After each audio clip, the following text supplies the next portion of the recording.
पण माझ्या भावाचा पण ऍक्सिडेंट या रोडला झालाय. का झालाय असंच झालाय का बरं, तर या रोडला इकडनं येण्या जाण्याचा रस्ता नाही आहे आणि शासनाने हे रस्ता केला पाहिजे. का केला पाहिजे, तर ते बाया खालना रस्ता नसल्यामुळे असं वळवून येत मग असे अपघात घडतात. आज माझ्या घरात घडलाय, आज मी त्यांना मदत केलो. काय केलो, कारण माझ्या घरात मला घडलंय. मग मी तुम्हाला शासनाला विनंती करतो की वरना तुम्ही ते चालून द्यायचं, सगळं बायपास करून द्या वरना.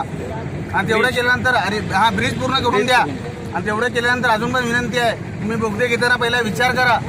तुम्ही कुठल्या कॉलनीच्या बिलण्याचा विचार करू नका, माणसाचा विचार करा. माणसाचा विचार करून मग तुमचं काय असेल ते करा.